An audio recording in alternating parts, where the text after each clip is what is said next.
relentless pace now being set by Del Toro at the front of the UAE Team Emirates lineup, and they're thinning out this group significantly. Tom Pidcock looks cool, calm and collected, as cool, calm and collected as you possibly can be on the wheel of the world champion here.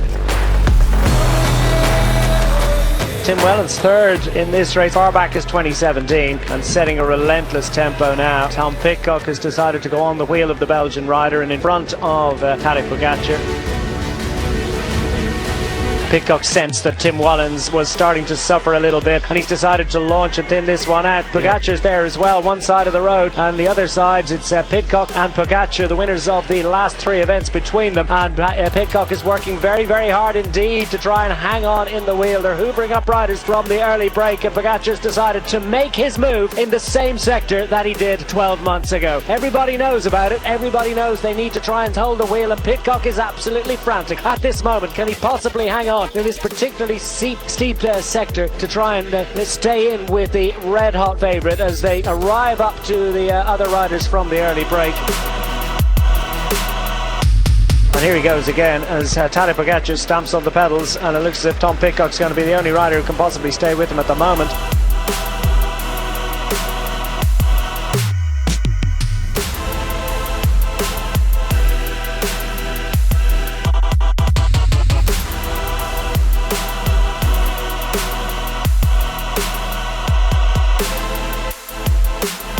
Look at the speed they're going across these sectors up. So Pidcock, he's like glue onto the back wheel of Pogačar. I don't think there's not a lot he can do. The world champion is just continuing. He just eased back a little bit there. I thought Connor Swift was coming back, and then every little rise he puts the pressure back on. So I think Tom has got big questions now. What does he do now? Does he contribute a little bit? Because Pogačar looks definitely strong.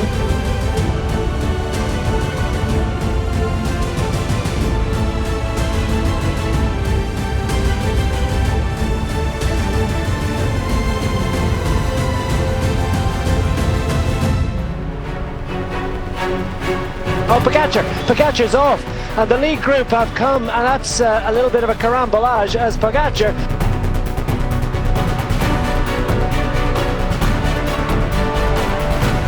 He looks as if he's okay, and he's back on his bike, and it looks as if it could even be his race bike.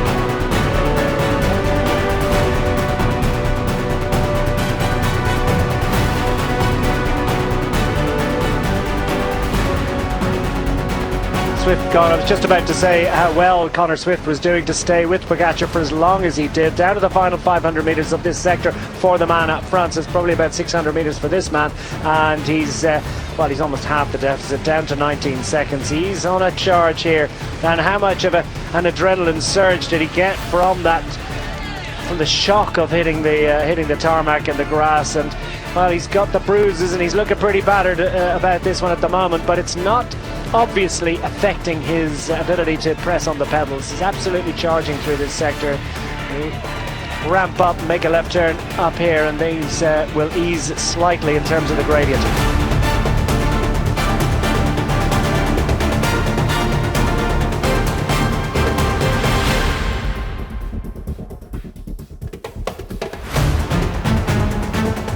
He's only got a minute on the chasers, but the advantage, look at that, the advantage of your two out front now remains over a minute and a half, despite that crash, that little flurry of excitement. Well, how much of an effort did Tadej Pogačar make there, and how much energy has Pidcock saved? Tadej Pogačar trying to recover from that crash. A really, really challenging, difficult moment for the world champion. Looked like a really, really hard accident and a hard hit to the ground there, but he's managed to get back up.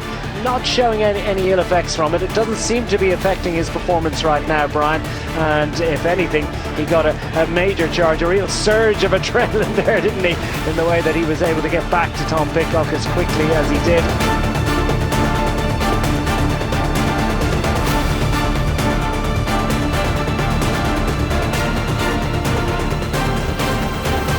Now that he decides to launch, the body language changes. Tom Pidcock knows all about it, straight out of the saddle, and he's launching right from the beginning of this climb. It goes on for a little bit. We've got several hundred meters of this, and it's Tom Pidcock alive to the first salvo being fired. Well, it's probably the second salvo, the first of those coming with about 80k remaining on Santa Maria, and he's fighting to try and stay in here, and it looks as if Tadej Pogačar could be putting a little bit of daylight for the first time between himself and Tom Pidcock, who sits back in the saddle. But has he got enough? He continues to resist, but can he stay in there? Several bike lengths emerge, and the huge crowds are urging on both riders, but Tadej Pogačar is finally detaching himself from Tom Pidcock, and he's not going to look around again before he reaches the top of this climb. Tadej Pogačar going for glory, and Pidcock seemingly can do nothing about it.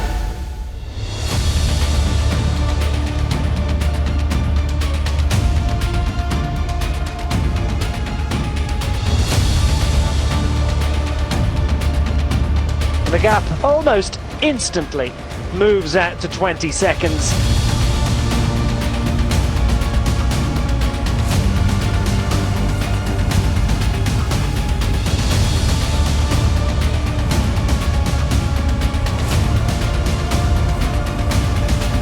Tadej Pogačar on this kind of terrain, it's only himself really that can prevent himself from winning, because it was his mistake that meant he was off his bike, but it was the little bit of luck that he needed, and I suspect some wonderful all-round fitness that he was able to sort of go into that forward roll and land as he did. A good all-round core fitness required to recover as quickly as he did from what looked as if it could have been a really bad accident.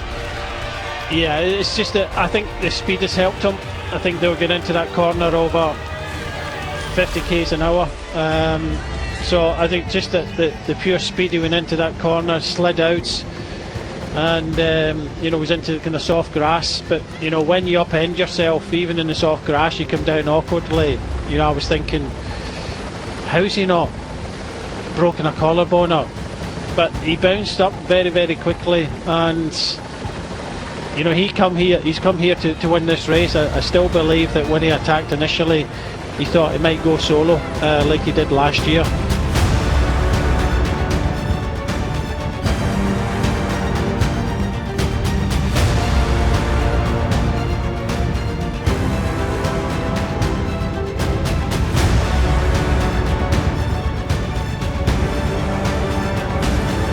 Down to the final 3 kilometers for Tadej Pogačar in Strade Bianche. Another victory beckons, and he's going to get a sector named after him, that's for sure. Now he's going to join Fabian Cancellara in the pantheon of greats, honor the role of honour of an event which is relatively new in the history of cycling, but has already become one of the legendary races to win, one of the most important races of the season for Tadej Pogačar and for many other riders in this bunch today.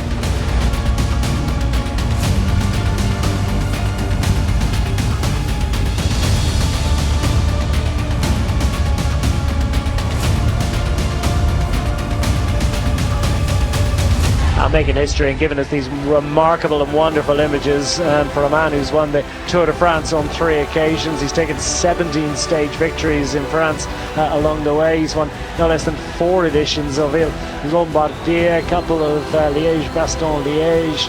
He's got the World Championship. He's won countless other bike races, including this one on 2 previous occasions. But I think this one is one he's really going to remember. And that's the final ramp at the top of Via Santa Caterina, and into the moment where he can really soak it up. Tadej Pogačar is your winner of Strade Bianche 2025.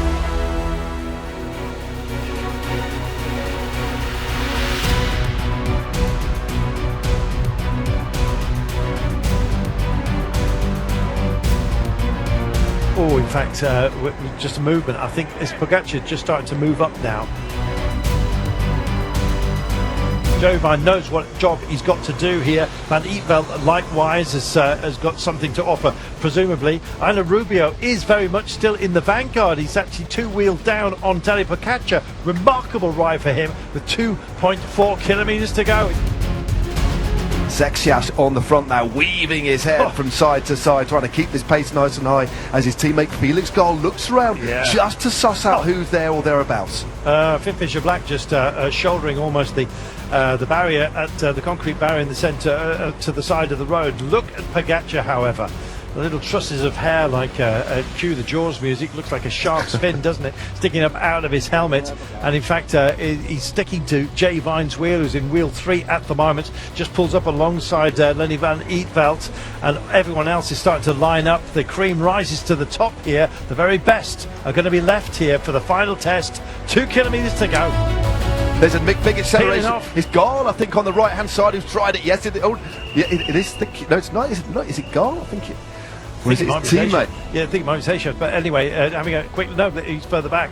There is Tadej Pogačar. Jay Vine looks like he's a little bit second hand at the moment. Has a dip by, almost a track his look between his legs. On his back wheel is Tadej Pogačar, and yellow flags and whistles being issued here. 1,600 metres to go.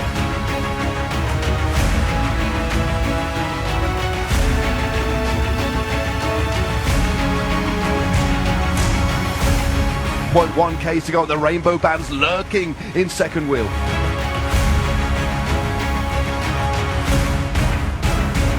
Look how cool, calm and collected Lemon is here. His cloak still there as well.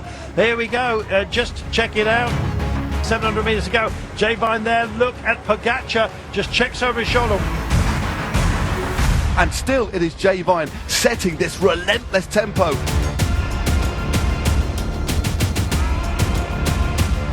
Finally, Jay Vine goes to one side and Tadej Pogačar is here. Trying to roll him will be Van Eetveld on the sprint, but he opens up.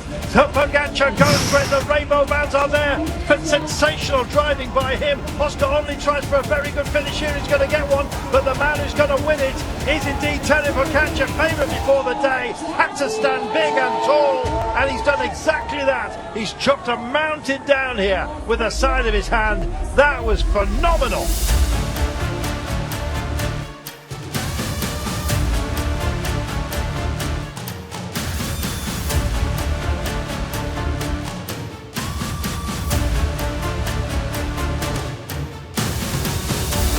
Pogačar goes early. He has to. Ciccone goes straight with him, and I'm afraid Romero can't follow. But I've got to say, only can. Where is Bilbao? Not doing it at the moment. If you're hoping to tempo on a day like today, when you're dealing with an explosion that comes from the likes of Tadej Pogačar, and he is going extremely long, and look at the damage. Oh my goodness, there's riders all over this mountain. Onley's doing a spectacular job, and Ciccone has gone away for the ride as well. Yep, 7.5 Oh, K and to he go. kicks on again. Yeah. He wants to go solo, leave everybody in his wake, and a wake-up call for everybody. This man has come out of the box on stellar form. He did the same thing last year. When he's riding, he's winning in the early part of the season, and quite frankly can extend throughout the entire year. This is remarkable.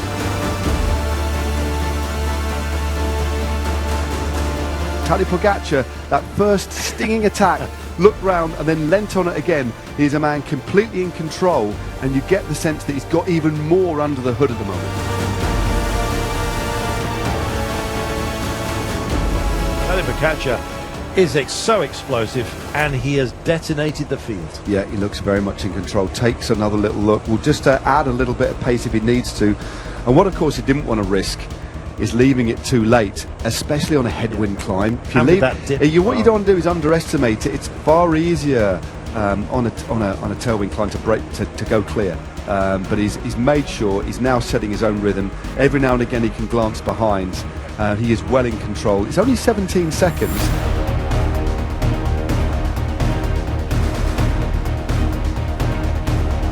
So it's three Spaniards who are working together to bridge to the Antipodean. They've still got Ciccone and Onley to catch. I don't think there's going to be any catching of Tadej Pogačar, who is in a class of his own.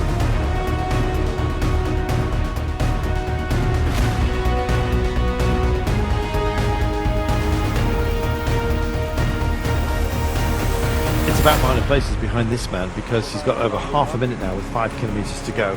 The way he tempos himself, let's not forget that he's a very accomplished time trialist in his own right.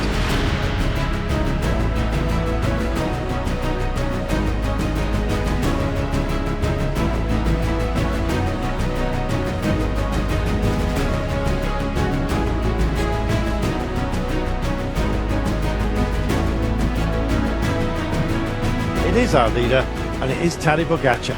Look at the speed of Tadej Pogačar as he dances on the pedals. We use that, but he is, look at that, so amazing, light of touch, but so much force, so much power being applied through that Colnago bike of his as we hone in. He's stuck it on the big rim as they roll over the top.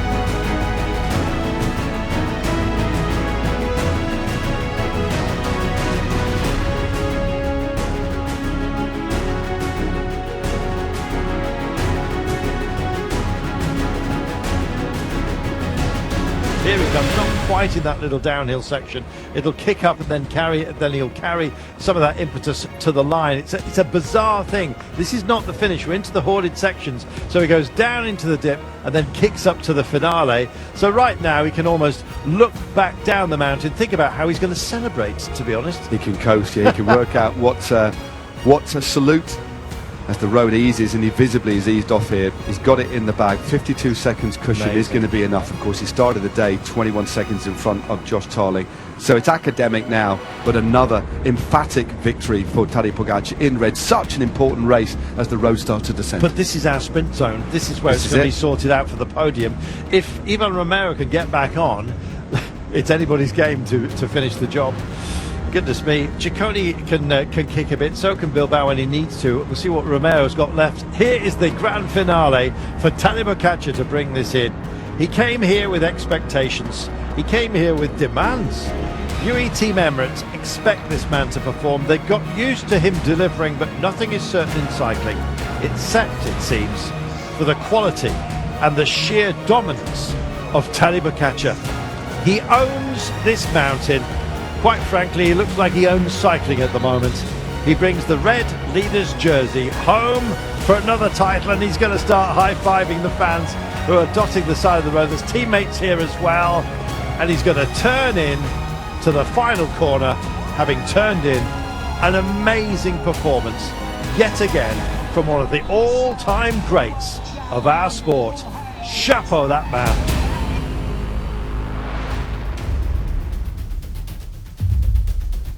Tadej Pogačar's getting ready. Watch Pogačar on the right hand side. He's going to use the Aldo Quadramon. The first time we come onto the cobbles, he's gone for it. Wout van Aert coming after him as well. Tadej Pogačar opens up. Where is Mathieu van der Poel? Vermeersch has gone first. Pogačar's gone after him.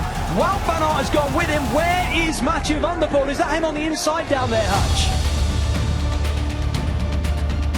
For Mathieu van der Poel, there he is, number 1 on his back is the defending champion. He is ripping his way through this field. I don't know what he was doing, he must have been asleep. He was just caught out of position. It's so hard to be in position at the bottom of all of these climbs. The roads just get narrower and narrower, and he was just squeezed you clip hard at the back. Mads Pedersen is not holding the wheel. Mathieu van der Poel rides past Mads Pedersen. I think you're seeing the formation of what could even be the final group right now, despite the fact that there's a breakaway up the road. Tadej Pogačar leads. He's catching Connor Swift. He might have expected to see this as they came past.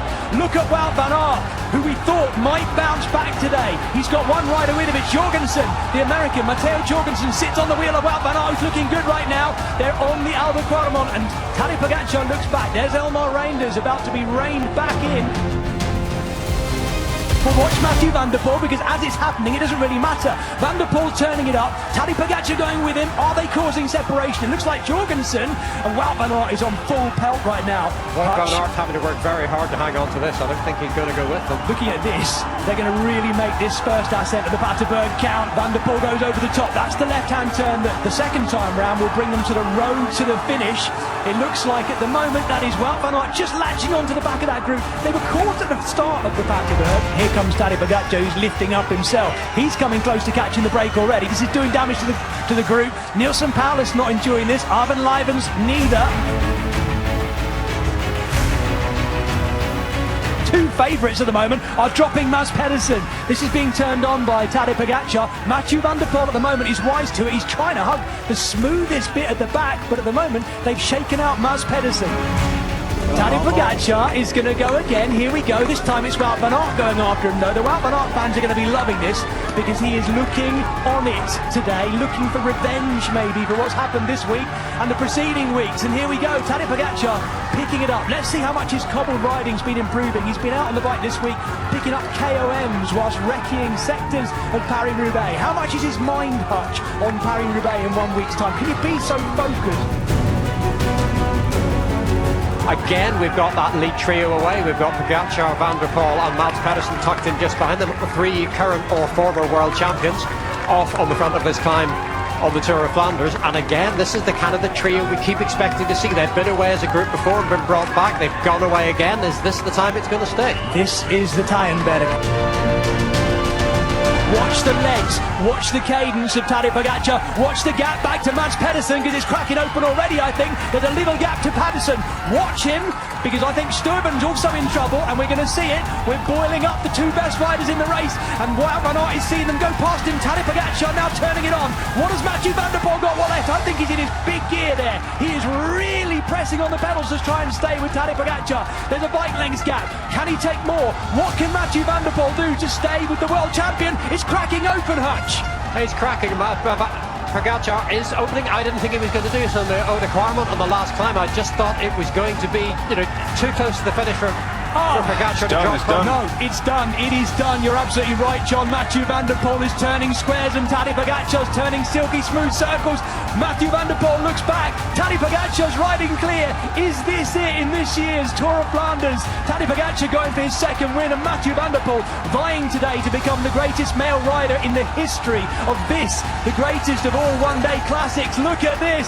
Look at the crowd who know it. On the Eau de Quarmont, we're not even onto the Paterberg yet. It could yet come together again in the gap in between. How easy does Tadej Pogačar look?